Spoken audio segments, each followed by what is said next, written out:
महंगाई महंगाई महंगाई और महंगाई। अब तो ऐसे लगने लगा है जैसे दुनिया में सब कुछ बदलने वाला है, बस महंगाई ही एक शाश्वत सत्य है। पिछले महीने रिटेल महंगाई को रो रहे थे, उससे पहले पेट्रोल और डीजल के दामों को, और फिर महंगाई ने गेहूं को अपने आगोश में ले लिया और अब थोक महंगाई ने सुर्खियां बनानी शुरू कर दी हैं। अप्रैल महीने में होलसेल महंगाई 8 साल के उच्चतम स्तर पर पहुंच गई है। अप्रैल 2022 में WPI यानी होलसेल प्राइस इंडेक्स 15% को पार कर गया। मार्च में WPI जहां 14.55% था, वहीं अप्रैल में ये बढ़कर हो गया है 15.08%। पिछले एक साल के आंकड़ों पर नजर डालें तो थोक महंगाई दर एक साल से ही 10% से ऊपर बनी हुई है। यानी अगर कोई चीज जो बदलने वाली नहीं लगती तो वो है महंगाई। तो चलिए बताते हैं क्या होता है होलसेल प्राइस इंडेक्स, कैसे इसे कैलकुलेट किया जाता है और इसका आपकी जेब पर क्या असर पड़ता है। नमस्कार, मेरा नाम है भूपेंद्र सोनी और आप देख रहे हैं अनकट। सबसे पहले बात करते हैं WPI यानी होलसेल प्राइस इंडेक्स की। हिंदी में बात करें तो थोक मूल्य सूचकांक।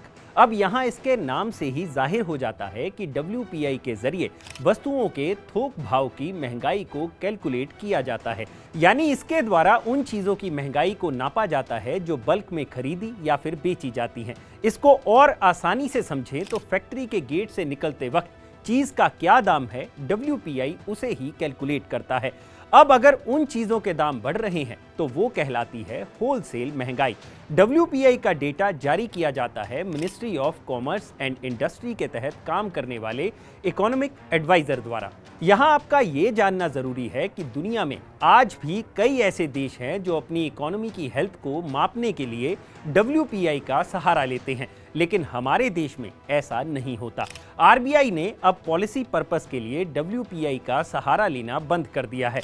RBI अब सिर्फ CPI यानी कंज्यूमर प्राइस इंडेक्स को पैमाना बनाकर ही महंगाई को कम करने के लिए मॉनेटरी पॉलिसीज और क्रेडिट पॉलिसीज पर काम करता है। अब आते हैं उस सवाल पर कि होलसेल प्राइस इंडेक्स आखिर कैलकुलेट कैसे किया जाता है। मामला थोड़ा पेचीदा है, तो इसे ध्यान से सुनिएगा। WPI को मापने के लिए जरूरत की चीजों को शामिल किया जाता है। इसमें दो तरह की आइटम्स होती हैं, पहली फूड आर्टिकल्स और दूसरी नॉन फूड आर्टिकल्स।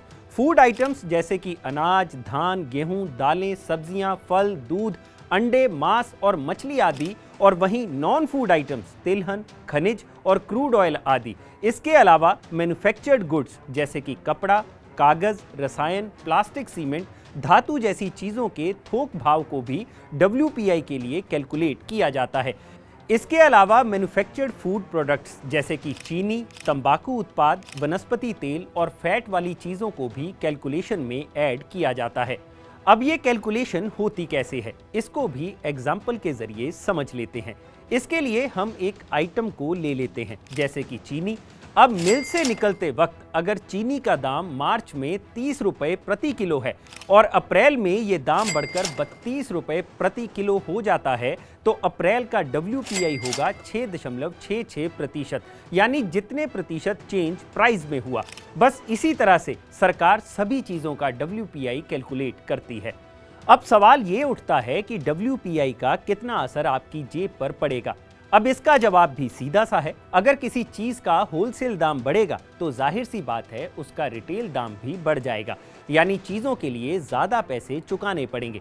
अब WPI बढ़ेगा तो अपने आप CPI यानी रिटेल महंगाई भी बढ़ जाएगी। आमदनी अठन्नी और खर्चा रुपया, इसी को कहते हैं। अब थोक महंगाई क्यों बढ़ी? इसके पीछे कच्चे तेल की दाम एक बड़ी वजह है। विदेशों से आने वाले खाद्य तेल भी महंगे हैं, बिजली की दरें महंगी है, यानी कुल मिलाकर बात इतनी है कि सब कुछ महंगा है। और आप भी फिलहाल इस महंगाई के साथ जीने की आदत डाल लीजिए।